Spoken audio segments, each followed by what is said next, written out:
Como colombianos amamos nuestro país y nos unimos para seguir adelante, diciendo en una sola voz, avancemos con optimismo, desbloqueando las vías que nos llevan al progreso y pensando en la gente trabajadora de esta hermosa tierra, que necesita un impulso para volver a recuperar la alegría que nos caracteriza, respetándonos los unos a los otros, reconociendo los derechos propios y de los demás, abriendo nuestros corazones al diálogo, y solo así podremos alcanzar la armonía que nos hará renacer, haciendo una vez más que Colombia viva positiva. Positiva, la aseguradora de todos los colombianos.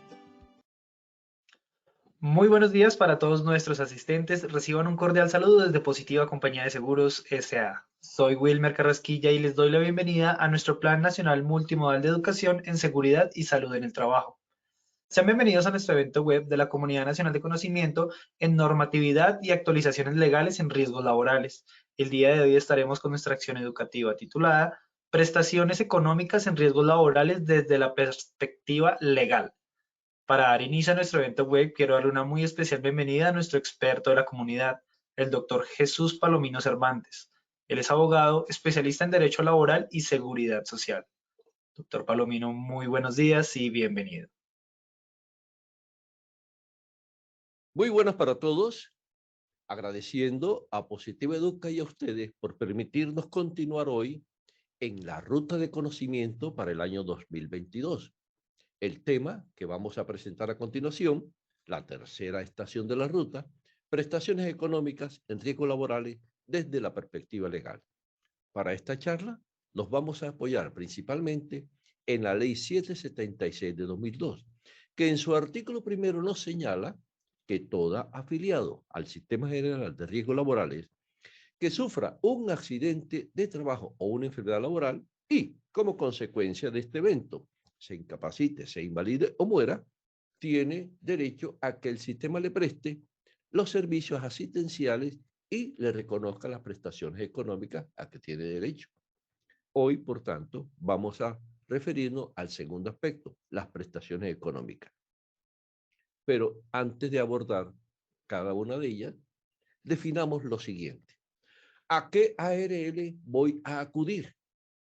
Bueno, uno puede entender que si la persona se accidenta hoy, es un afiliado a nuestra ARL positiva, acude a su IPS y nuestra ARL le reconoce, le brinda las prestaciones asistenciales y le reconoce todas las prestaciones económicas que tenga derecho. No hay ningún inconveniente porque él siempre ha estado con nuestra ARL.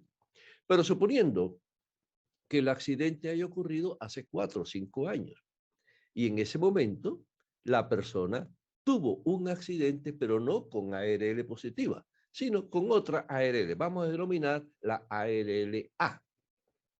Lógico. Hoy, 2022, cuando acude a la ARL positiva en busca de la prestación económica derivada de una secuela o de la atención de una secuela, en aplicación al artículo primero, se le tiene que indicar que debe acudir a la ARL a la cual se encontraba afiliado al momento de ocurrir el accidente. Entonces, en este caso, tiene que acudir a la ARL-A. Y no es que no queramos atenderlo, es que los dineros de la seguridad social son dinero público y tenemos que respetar íntegramente, cumplidamente, la normatividad. Segundo ejemplo, si usted se accidenta con nuestra ARL en vigencia de su afiliación con nuestra ARL y mañana su empresa cambia de ARL o usted se traslada a otra empresa y esa empresa está afiliada a otra ARL, llamémosle ARL B o C, nosotros debemos continuar apoyándole a usted en todas sus secuelas y prestaciones económicas. La ley es la ley, dura lex secles, no debe haber problema. ¿Y qué pasa con la enfermedad laboral? Aquí la cosa cambia un tanto, porque la enfermedad laboral, si ya ha sido calificada, las secuelas y las prestaciones derivadas de ella, de la enfermedad laboral, serán asumidas por la ARL en la cual usted se encuentra afiliado al momento de requerir la prestación. Por tanto, no importando si usted venía siendo tratado o atendido por otra ARL, pero pero ya le fue calificada la enfermedad laboral. Si es este momento, julio de 2022, usted requiere de una prestación asistencial o económica, ARL Positiva está en el deber de brindarle la atención. Entonces recordemos, prestaciones asistenciales económicas derivadas del accidente de trabajo, se acude a la ARL a la cual se estaba afiliado en el momento de ocurrencia del evento. Tratándose de enfermedad laboral, acudimos a la ARL a la cual se encuentra afiliada en el momento de requerirse la prestación. Ahora, ¿qué pasa si la persona ya no tiene trabajo? Está sin trabajo. No os preocupéis. El parágrafo segundo de este artículo primero nos dice que la ARL en la cual la persona se encontraba afiliado al momento de ocurrir el accidente, pues lógicamente atenderá sus secuelas indefinidamente, no importando si la persona tiene o no una relación laboral. Como ven entonces, siempre habrá un respaldo del sistema. Ya que estamos hablando de prestaciones económicas, de respaldo de obligaciones, perdón, de derechos, también es conveniente que sepamos que los trabajadores tienen obligaciones. Recordemos que la principal obligación del empleador es, perdón, la principal obligación del trabajador es reportar de inmediato a su empleador, a su jefe inmediato, la ocurrencia del accidente y también tiene que informarle lo más pronto posible la expedición de una incapacidad. Pero también el trabajador, por mandato del artículo 17 de la Ley 776/2002, debe acudir a las citas médicas, a los tratamientos, a las terapias.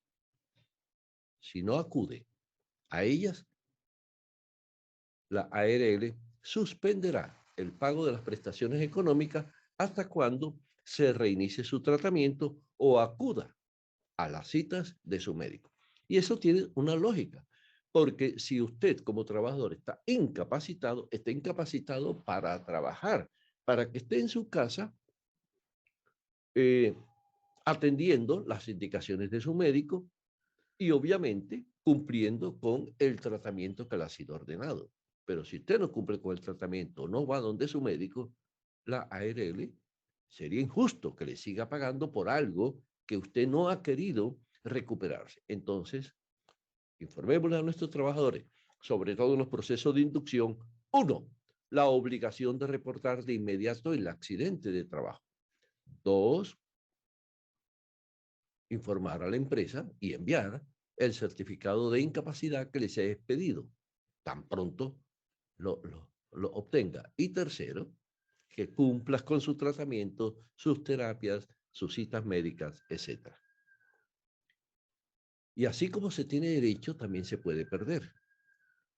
La Ley 1562/2002 en el artículo 22 nos dice que las mesadas pensionales y todos los derechos derivados en riesgos laborales prescriben en el término de 3 años. Entonces, no dejemos para luego, porque si pasado 3 años, a partir de la fecha en que se genere, se concrete y determine el derecho, se perderá el mismo.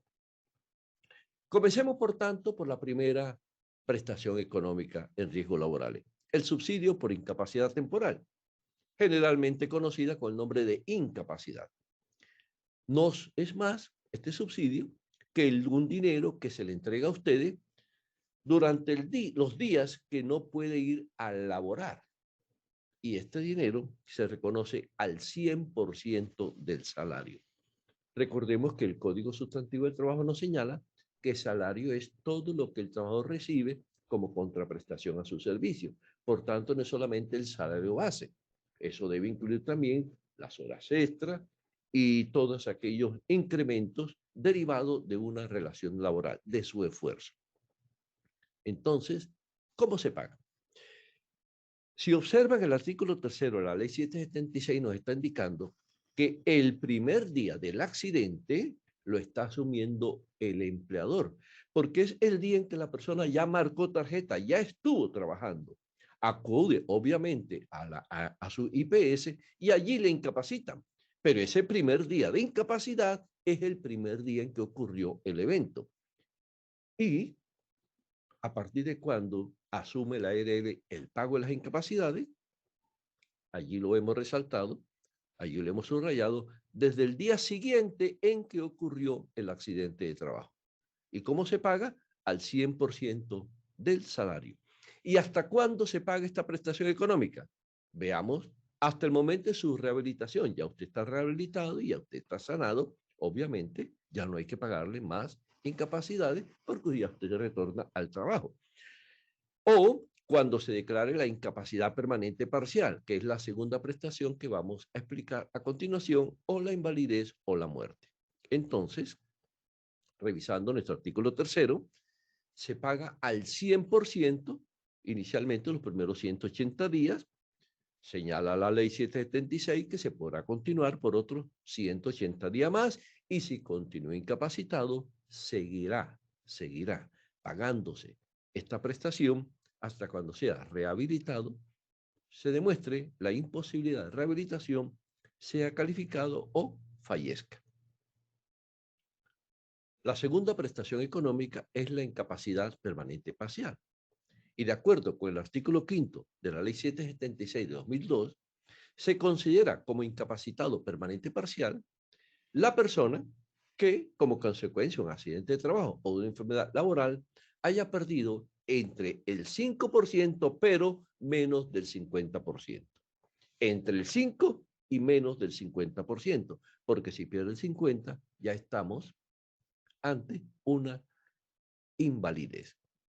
Entonces, vamos a acudir inicialmente al decreto 2644 del 94, que en su artículo primero nos presenta una tabla a partir de la cual, dependiendo del porcentaje de pérdida de capacidad laboral, se tendrá derecho al pago de un número X de meses de ingreso base de liquidación. Ya más adelante vamos a hablar lo que es el IBL y el IBC. IBL, ingreso base de liquidación. IBC, ingreso base de cotización. Entonces, observen en la tabla que se paga a partir del 5. Y si la persona pierde un 5%, tendrá derecho al pago de 2 veces el monto de su ingreso base de liquidación mensual. Tomemos un ejemplo. Si pierde el 13%, tendrá derecho a 6 veces el monto de su ingreso base de liquidación mensual. Y por último, si pierde el 49%, tendrá derecho al pago de 24 veces el ingreso base de liquidación mensual. Como no siempre vamos a tener esta tabla a la mano, mis profesores en la especialización de Derecho Laboral me regalaron esta fórmula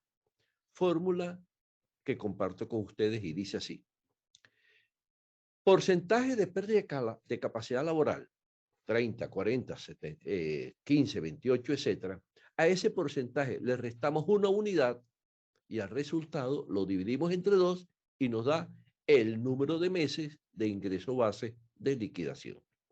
Repito, tenemos el decreto 2644 del 94 que trae la tabla para, de acuerdo con el porcentaje de pérdida de capacidad laboral, así sabremos el número de meses que le van a pagar a la persona. Y ese número de meses, el monto lo multiplicamos por lo que el promedio de su ingreso base de liquidación. Pero si no lo tenemos a la mano el decreto, mentalmente podemos hacerlo. Y ahorita vamos a hacer 2 ejercicios y la fórmula es la siguiente. Conocido el porcentaje de pérdida de capacidad laboral del trabajador, le restamos una unidad, a ese resultado lo dividimos entre 2, nos da un número y ese número lo multiplicamos por el salario promedio del trabajador. Entonces veamos lo siguiente. Les había comentado que el ingreso base de liquidación es el dinero que se va a tomar en cuenta para definir cómo pagarle a la persona en caso de un accidente de trabajo o de una enfermedad laboral. Revisemos lo siguiente. Pepito Pérez, que tiene un salario básico de 1.200.000, cumple su turno normal, no hay horas extras, no hay recargo nocturno, no hay viáticos, etcétera. Coincide su ingreso base de cotización, porque él cotiza sobre 1.200.000, coincide con el ingreso base de liquidación. Allí no hay problema.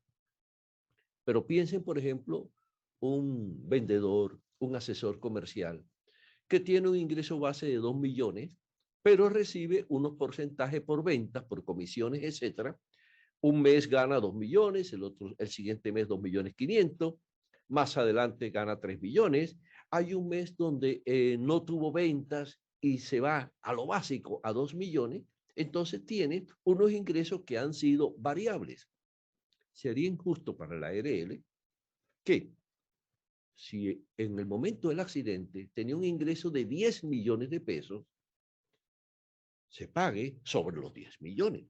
Pero también sería injusto para el trabajador que, habiendo tenido un promedio de ingreso de 10 millones de pesos, justo se accidentó en el mes donde está ganando lo básico, que son 2 millones de pesos. Por tanto, la ley 1562 nos dice lo siguiente. Para el caso de accidentes de trabajo, el IBL, o sea, el ingreso sobre el cual vamos a liquidar, el ingreso base sobre el cual vamos a liquidar, va a ser el promedio de los 6 meses anteriores a la ocurrencia del accidente de trabajo. Entonces ya eso es mucho más justo. Si usted ha tenido ingresos no permanentes, no fijos, altos, bajos, regulares, el promedio de los últimos 6 meses anteriores a la ocurrencia de accidente de trabajo. En cambio, para la enfermedad laboral, el promedio va a ser del último año. Por ello, para los ejercicios que vamos a hacer, vamos a considerar que es el salario promedio de los últimos 6 meses para el caso de accidente de trabajo o del último año si es enfermedad laboral. Y ya que estamos hablando de incapacidades, reintegro, etcétera, no olvidar, queridos compañeros y queridos empleadores, que la ley 776 de 2002, en su artículo 4 y artículo 8 nos hablan de la reincorporación y reubicación.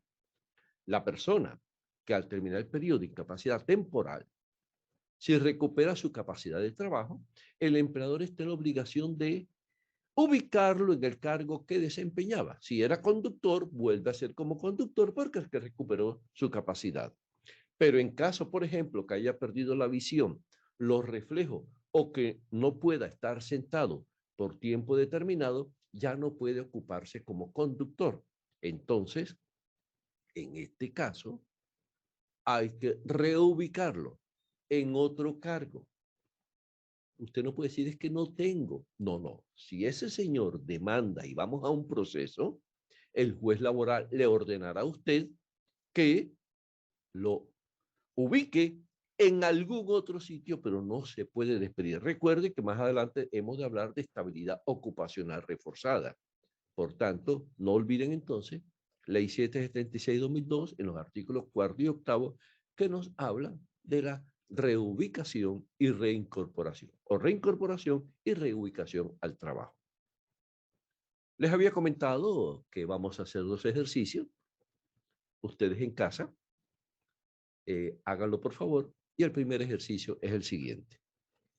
Una persona que tiene un salario de 3 millones de pesos, ya señalamos, es el promedio de los 6 últimos meses para el caso de accidente de trabajo, y en el caso de enfermedad laboral, el promedio del año anterior, y ha sido calificado con una pérdida de capacidad laboral del 31%. La sigla PCL significa pérdida de capacidad laboral. ¿A cuánto asciende su indemnización? Entonces veamos. Vamos a aplicar la fórmula para hacerlo mentalmente. Porcentaje de capacidad laboral, le disminuimos una unidad, eso lo dividimos entre 2 y nos da el número de meses ingreso base de liquidación. Vamos a acompañar este primer ejercicio. Si ha perdido el 31%, restamos 1, nos dará 30, dividimos entre 2, nos dará 15. Recuerden, porcentaje de pérdida de capacidad laboral menos 1 dividido entre 2 nos da 15. ¿15 qué? 15 veces el promedio de lo que ha venido ganando en los últimos 6 meses para el caso de accidente de trabajo. Entonces, si yo multiplico 15 por el salario, que son 3 millones de pesos, la indemnización será de 45 millones de pesos. ¿Entendido? Revisémoslo entonces. Persona que ha perdido el 31% con un salario de 3 millones de pesos, ¿a cuánto asciende su indemnización?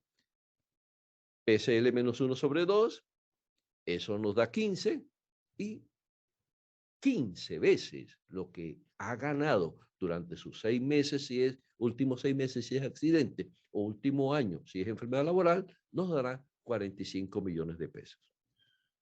El siguiente ejercicio lo van a hacer ustedes. Sobre un salario de 5 millones de pesos y una pérdida de capacidad laboral del 15%, calculemos la indemnización. Recuerden la fórmula. Porcentaje de pérdida de capacidad laboral, le restamos una unidad y a ese resultado lo dividimos entre 2. Entonces,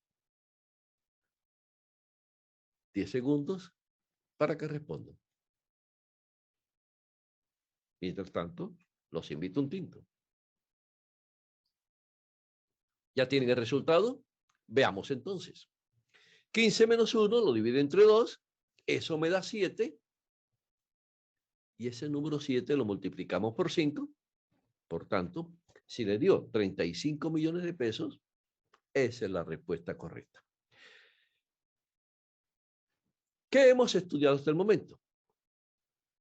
El subsidio por incapacidad temporal, el pago de los días que la persona no puede ir a trabajar, que se pagan al 100%. El primer día lo asume la empresa y la ARL a partir del día número 2. Y la indemnización por la incapacidad permanente parcial. Pasemos ahora a la pensión de invalidez. En este caso, la persona, al momento de ser calificada, ha perdido el 50% o más de su capacidad laboral. 50% o más. ¿Cómo se paga? Aquí ya no se aplica la fórmula. Aquí no tenemos fórmula. Aquí nos vamos a apoyar en el rango de pérdida. Y el primer rango va del 50 al 66%. Y el segundo del 66% en adelante. ¿Cómo se paga? Si la persona ha perdido entre el 50 y el 66%, se paga el 60% de su ingreso base de liquidación. Recordemos que el IBL es el promedio de los últimos 6 meses para accidente de trabajo o del último año para enfermedad laboral. Pero si la persona ha perdido más del 66%, entonces recibirá un dinero proporcionalmente mayor. Y para ello se paga el 75%. Recordemos que aquí no tenemos fórmula, tenemos 2 rangos. Ubiquen, de acuerdo a la pérdida, ubíquense entre el 50 y 66 y se paga el 60% de su IBL. Y si es mayor al 66, se paga el 75%. Pero puede ocurrir que esta persona no pueda hacer sus necesidades básicas, no pueda asearse, bañarse, tomar sus alimentos, anudarse los cordones y requiera de otra persona que la apoye, requiera de un lazarillo. Y usted contrata a un enfermero, contrata a otra persona. ¿Y qué dice la norma? La ley 776 dice que en este caso vamos a apoyar a esta persona que está pensionada para que tenga un ingreso adicional del 15%, que sumado al 75% nos da un 90%. Pero este 15% tendrá derecho a él siempre que requiera el apoyo de una tercera persona. Si no lo requiere, obviamente, trabajaremos sobre el 75%. Entonces, revisemos. Del 50 al 66% se paga el 60%. Y pérdida mayor al 66%, pagamos el 75% del IBL. Y se requiere el apoyo de una tercera persona para sus necesidades básicas, se adiciona un 15%. Para efecto de que esta charla quede de su fruto y quede claro, hagamos nuevamente 2 ejercicios. El primero, esto sí lo hacen ustedes en casa. Un trabajador que sufre un accidente de trabajo y tiene un salario de 2 millones de pesos calificado con una PCL del 58%, calculen por favor el monto de su pensión. Recuerden que aquí no aplicamos fórmula, sino el rango. ¿En qué rango se encuentra? 58%. ¿Qué porcentaje le corresponde? ¿Cuál es su salario? 2 millones. ¿Ya tienen la respuesta? ¿Les colaboro con el gráfico? ¿Ya tienen la respuesta? Entonces, la respuesta correcta es 1.200.000, efectivamente. Porque está en el primer rango. Y por estar en el primer rango, entre el 50 y el 66, le corresponde el 60%. Y ya sabemos que el 60% de 2 millones de pesos es 1.200.000. Caso número 2. Ahora trabajemos con una persona que tuvo una pérdida de capacidad laboral del 70% y vamos a mantener el mismo monto de su salario. Por ello, en casa, tomémonos unos minutos, calculen el monto de esta pensión. Repito, trabajador con un salario de 2 millones de pesos, cuya pérdida de capacidad laboral es del 70%. Les colaboro con el cuadro, los rangos del 50 al 66 y del 66 en adelante. Por tanto, con un salario de 2 millones de pesos y una PCL del 70, el monto de su pensión será 1.500.000. Sí, efectivamente, porque se trata de calcular sobre un monto de 2 millones de pesos y como está en el rango superior al 66%, eso nos da el 75% de su IBL, que para este caso será 1.500.000 pesos. Entonces, hemos ido evacuando poco a poco las prestaciones económicas.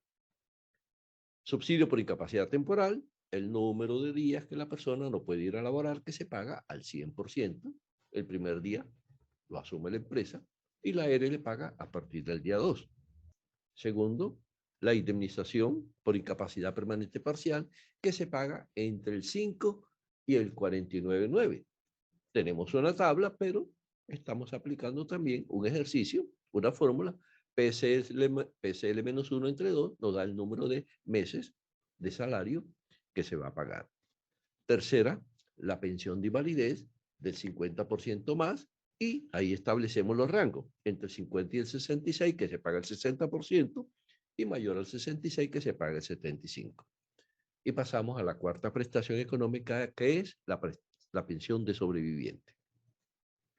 La ley 776/2002 nos señala que tendrá derecho a la pensión de sobreviviente las personas que, de acuerdo con el artículo 47 de la ley 100 del 93, así se haya indicado allí. Y ustedes ya saben.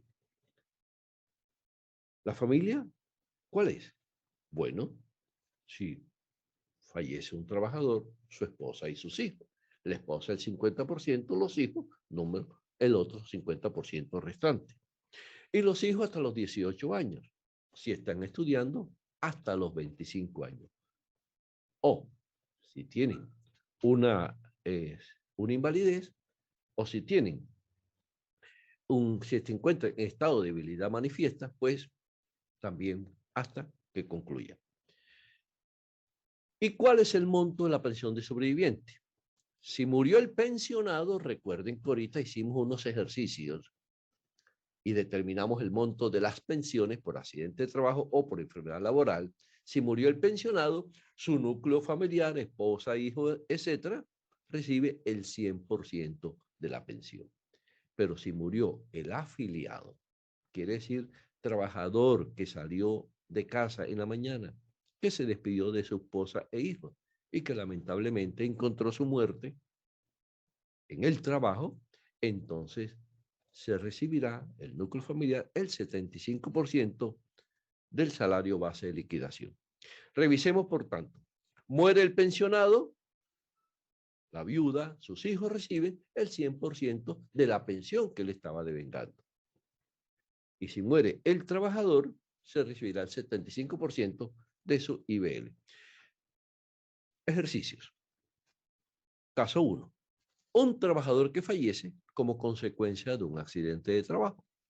Su salario, 2 millones de pesos. Calculen, por favor, el monto de la pensión de sobreviviente.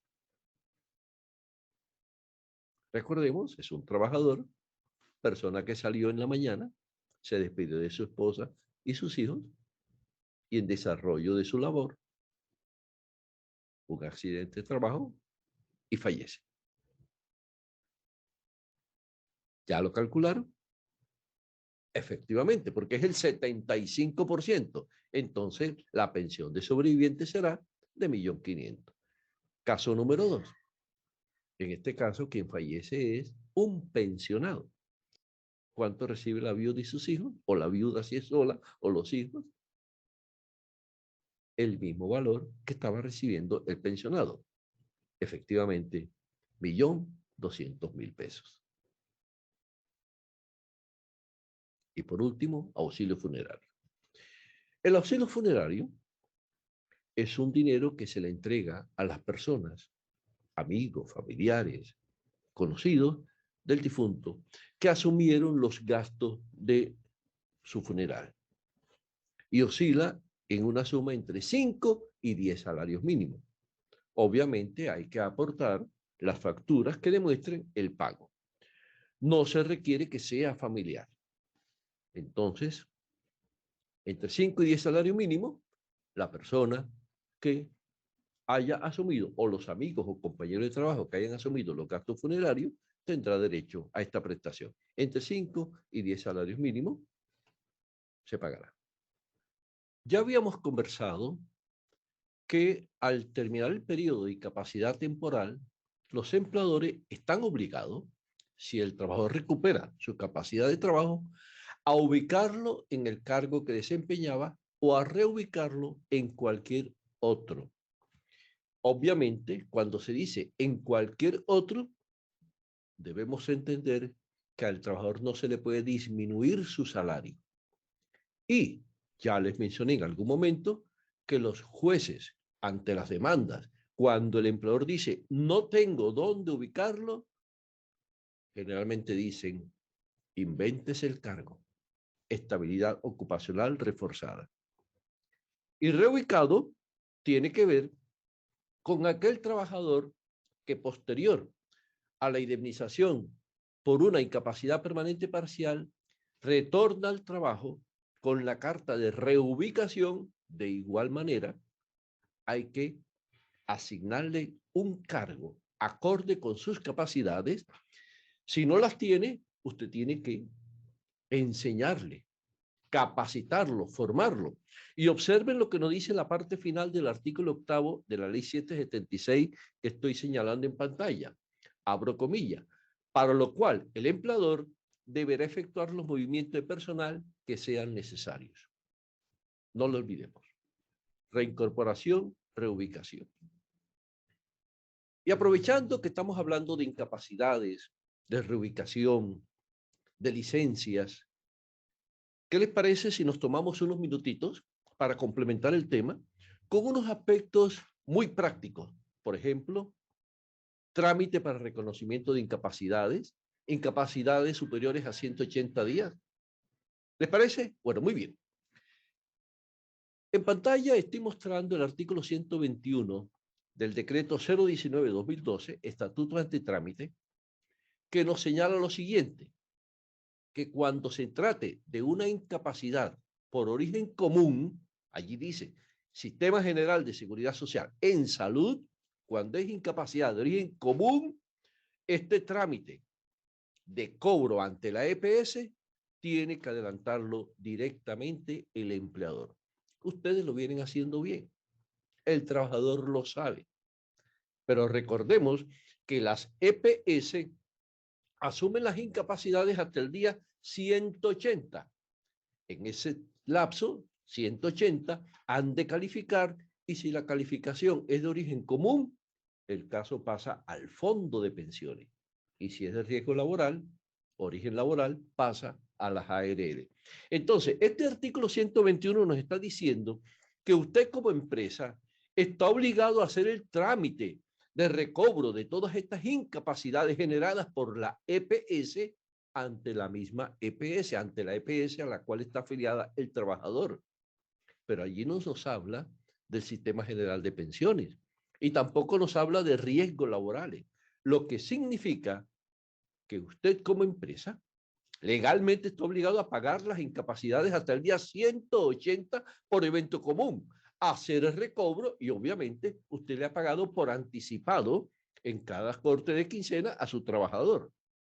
Pero usted puede suspender el pago de incapacidades en el día 180 porque no hay norma que lo obligue. Tanto que las EPS así se le indican al trabajador cuando se está acercando el día 180. Lo remiten al fondo de pensiones para que haga directamente el trámite ante el fondo de pensiones. Es por esta circunstancia que vamos a tener un tema, vamos a tener un espacio muy, pero muy pertinente, especial para poder hablar de el trámite. Será en una sesión más adelante en esta ruta de conocimiento. He traído este artículo 121 por estos dos aspectos. Primero, para recalcar, señalar que durante los primeros 180 días, por evento común, enfermedad general, el empleador tiene que asumir el pago de las incapacidades y obviamente hacer el recobro ante la correspondiente EPS. Por ello, el mismo artículo 121 impone al trabajador una obligación. Voy a leerla textualmente. Dice así: para efectos laborales, será obligación de los afiliados informar al empleador sobre la expedición de una incapacidad y licencia. Y obvio que tiene toda la razón del mundo, porque si el empleador no conoce, no tiene conocimiento que ese trabajador ha sido incapacitado, si el trabajador no le entrega el correspondiente o los correspondientes certificados de incapacidad, ¿cómo va a hacer el recobro el empleador a la EPS si no tiene un soporte? Por ello, en los procesos de inducción, reitero, insisto, hay que aclararle al trabajador, hay que informarle y permanentemente recordarle la obligación de informar del accidente de trabajo y del momento o de la incapacidad que le sea generada por cualquiera de sus médicos. Entonces, queda claro, el trámite ante las EPS lo hace directamente el empleador, le paga al trabajador su incapacidad en los cortes que correspondan, ya sean los 15 y 30, y él hace posteriormente el recobro ante la EPS. El trabajador no tiene por qué ir durante los primeros 180 días a hacer ningún trámite ante la EPS. Sin embargo, usted se preguntará, oiga, ¿y por qué hace énfasis en los primeros 180 días? Pues sencillo, porque dos razones. Una, después del día 180, el trabajador tiene que acudir al fondo de pensiones a tramitar sus incapacidades. Porque aquí surge una nueva figura que nosotros vamos a estudiar ahora, el concepto de rehabilitación. Y segundo, que será también tema de hoy, porque posiblemente el tiempo no me alcance, tenemos que hablar de transcripción de incapacidades, que es otro tema que sobre el tapete hemos de ventilar. Entonces, como les he hablado del concepto de rehabilitación, quiero seguirme apoyando en este decreto 019 de 2012, artículo 121, que nos dice lo siguiente, que si existe concepto favorable de rehabilitación, el fondo continuará pagando las incapacidades más allá del día 180. Recuerden que les dije que el empleador debe pagar hasta el día 180. ¿Por qué? Porque de acuerdo con este artículo, si el concepto no es favorable, quiere decir, el médico tratante considera que el tratamiento no está teniendo efecto, considera que la recuperación no es posible, en el día 120 máximo, el médico tratante debe emitir este concepto.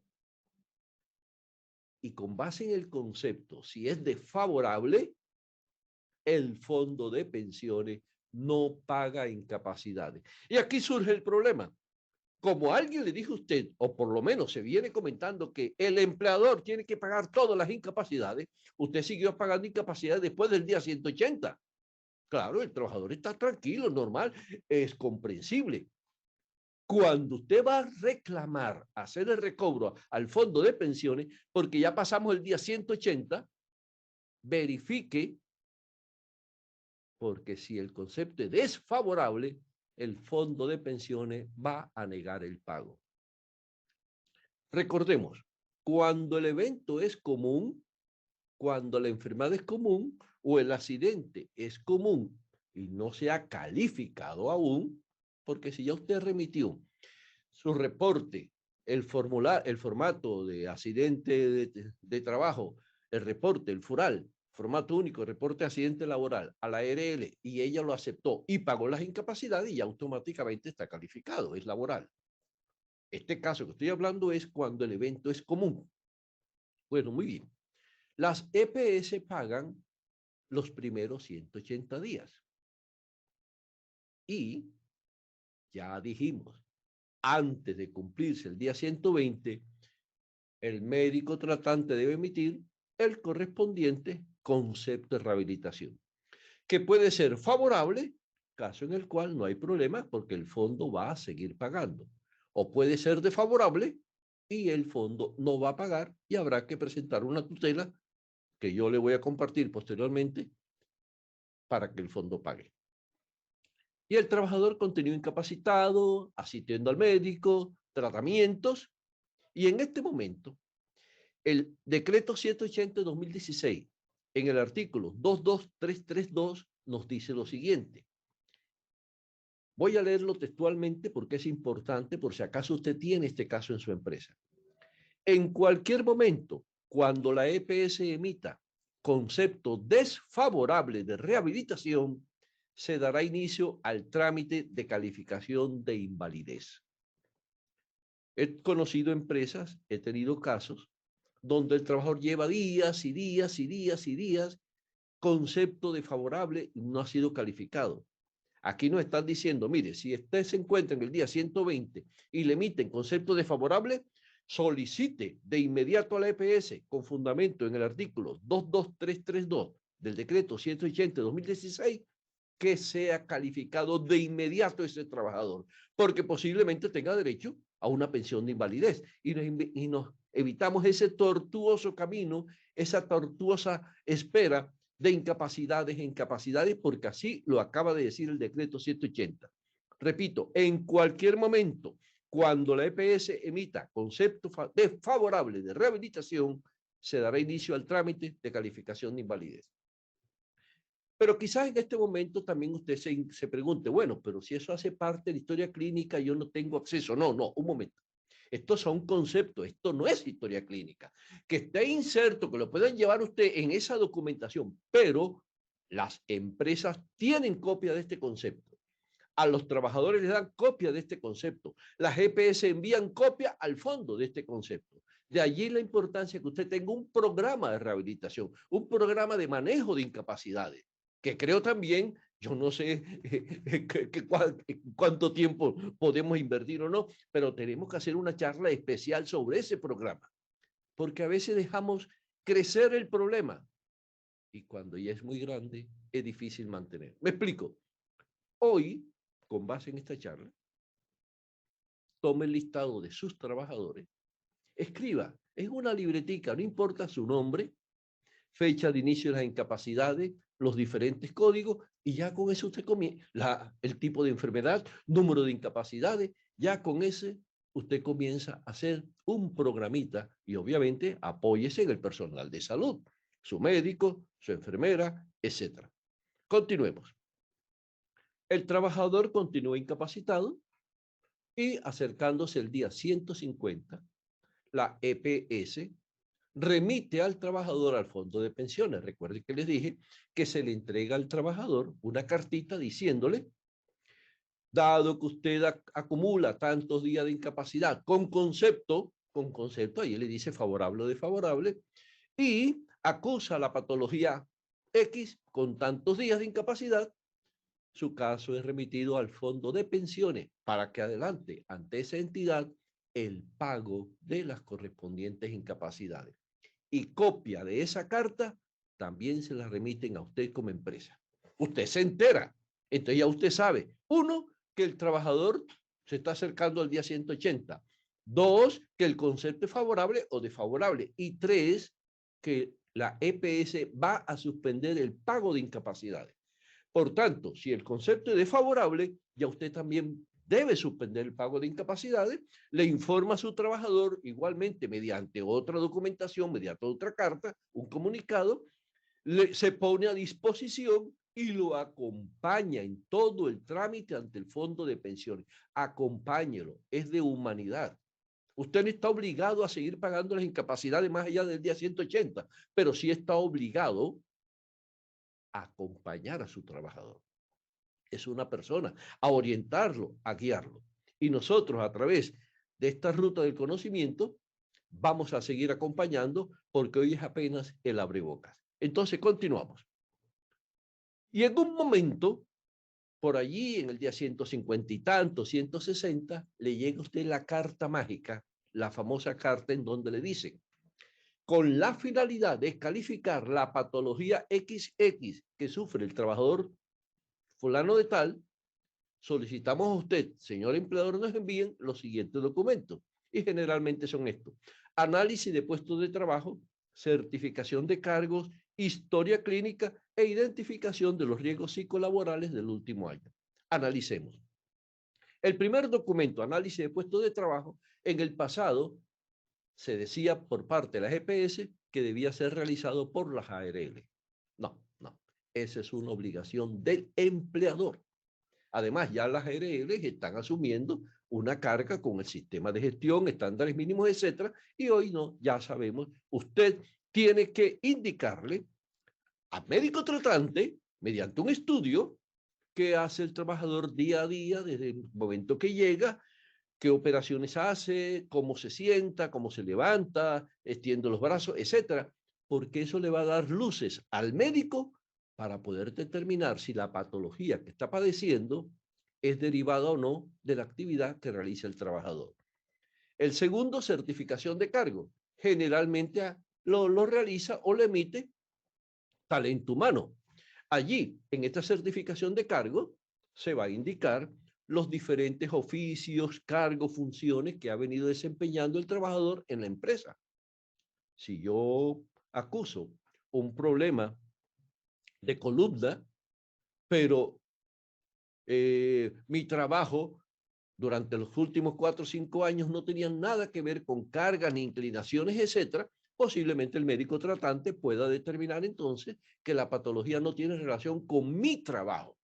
Pero si por el contrario, soy cotero, trabajo en una bodega, levanto pesos, me inclino y llevo 5 o 8 años en la empresa, pues obviamente eso le va a indicar al médico tratante, al médico que va a calificar que la patología tiene determinada relación con el cargo. Segundo. Tercero, la historia clínica. Sabemos que la historia clínica es reservada, que el empleador no debe tenerla. Sin embargo, dos opciones. Si usted tiene un médico laboral en su empresa, si a cargo del departamento médico, obviamente hay un médico, pues no hay problema, el médico envía en sobre cerrado la historia clínica. Pero si usted no tiene médico en la empresa, si usted no tiene la custodia de la historia clínica a través de un profesional de la medicina, remita esa información a la EPS indicándole que puede consultar o solicitar la historia clínica al laboratorio XYZ o al doctor XYZ o al centro médico XYZ, da la dirección y eso es válido. No hay problema porque usted no puede tener acceso a la historia clínica. Y por último, se pide, en la mayoría de las veces, la identificación de riesgo psicolaboral del último año. No estoy hablando de baterías. Miren que ya entre ayer y hoy ya salió una nueva norma sobre la adopción de la batería de riesgos psicolaborales, que explicaremos más adelante. Entonces, usted reúne estos documentos y posiblemente otros, los envía a la EPS y con fundamento en ellos, la EPS toma una decisión, calificando si encuentra que no hay ninguna relación con el trabajo, como evento común, en cuyo caso es remitido el trabajador al fondo de pensiones para que continúe con el fondo el pago de incapacidades. Recuerden, si el concepto es favorable, el fondo de pensiones pagará. ¿Hasta cuándo? Hasta el día 640, porque posteriormente 540, porque posteriormente, el día 540 en adelante, regresa a la EPS. Eso no lo indica el artículo 142 del decreto 019-2012 e igualmente el artículo 22331 del decreto 180-2016. Y si el evento es calificado laboral, entonces pasa a la ARL para que ella continúe. ¿Hasta cuándo? Hasta cuando se rehabilite, se demuestre la imposibilidad de rehabilitación, se califique o muera. Este es entonces, en resumen, el esquema del manejo de las incapacidades por evento común hasta el día 180 y luego cuando ya sea calificado del 180 en adelante. Muchas gracias por habernos acompañado. Hoy hemos estudiado las prestaciones económicas que reconoce el Sistema General de Riesgos Laborales, el subsidio por incapacidad temporal, la indemnización por incapacidad permanente parcial, la pensión de invalidez, la pensión de sobreviviente y el auxilio funerario. Muchas gracias y nos volvemos a ver en una nueva oportunidad. Doctor Palomino, muchísimas gracias por tu intervención. Te deseamos una feliz tarde. Para nuestros participantes, muchas gracias por acompañarnos en esta acción educativa del día de hoy. Les recordamos que tienen nuestro portal Posipedia, donde encontrarán todas nuestras comunidades de conocimiento y mucha más información para que sigan conectados con nuestro Plan Nacional Multimodal. Recuerden que también en www.posipediatalleresweb.com podrán acceder a nuestro cronograma de eventos virtuales. El certificado de este evento se generará de 1 a 8 días hábiles después de terminada la acción educativa y podrán acceder a él por medio de nuestra plataforma positivatravesía.com. Agradecemos a todos diligenciar la encuesta de satisfacción que les aparecerá al finalizar el evento. Los dejamos con el siguiente audio coaching. Que tengan un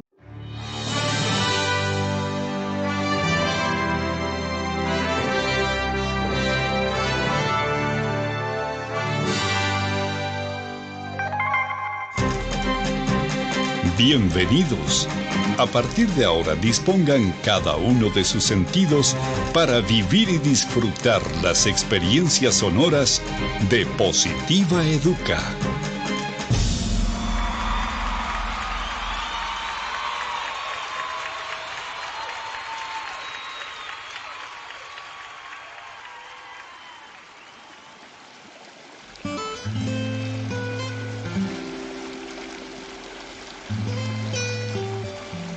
Agua. Conjunto de gotas cristalinas y de consistencia liviana, tan transparentes como la verdad, complacidas de unirse para hacer un mar de oportunidades y ofrecerse sin reservas a todos los espíritus sedientos de gozar una buena existencia.